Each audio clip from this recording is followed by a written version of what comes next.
I want to kick off with a couple of Mark Knight cartoons about Daniel Andrews. They are superb. First up, he's got Daniel Andrews being caught out about the curfew, of course, and the image of that is he's gone out to bring the bins in, the door's shut, and the police have caught him out on curfew. A lovely image of that. And this other one too is just fantastic. He's got Melbourne in ruins, bridge over the Yarra collapse. We can't stop now. We've almost got this thing flattened. He's having a field day, isn't he? Oh, he sure is. He's our #1 cartoon correspondent down there in the thick of things in Victoria. And, I mean, they're just everyday beautiful images. Sometimes he sort of focuses on the macro situation, wider things like the economy, but then sometimes he manages to get these wonderfully sort of personal everyday moments in and ties them again in with something like the curfew. So everybody knows that horrible feeling when you're outside, you've locked yourself out, and I think he's captured this revelation that Dan Andrews made the call on the curfew, sort of without consulting the medical experts or the police. So just caught with his pants down, out in the cold. I think it's just a beautiful image. Sure did. Let's go north and have a look at a couple of other perspectives. Warren Brown's got this lovely bit of interstate rivalry where he shows the roadmap of Victoria. It's like a ghost train ride with scary ghosts and fires and threats. And the roadmap of New South Wales, of course, is bliss in the sunshine.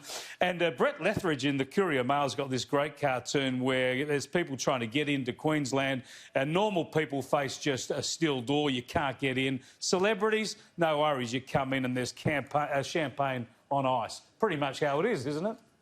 I'll say. And I see that little arm poking out, asking for a selfie. I've got a fair idea who that arm belongs to in Brett Lethbridge's cartoon, where if you've got plenty of money and you're a celebrity or a football star, you're swanning across the red carpet.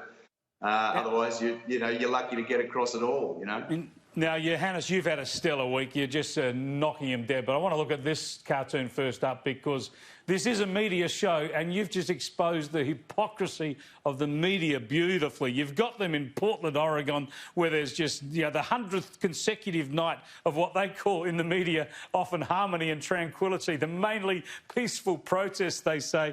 And the journalist is crossing live saying, we interrupt our coverage of this peaceful protest to bring you damaging revelations that the president downplayed the danger of COVID-19.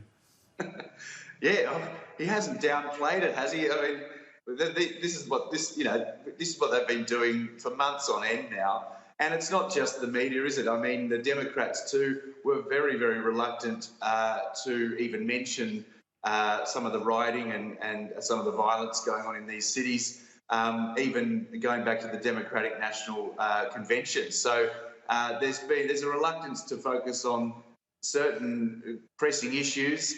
But they're all, at the moment, it just seems like the dirt file on Trump is being unloaded day by day, and wherever they can find an angle to sort of, kneecap him, they're going for it.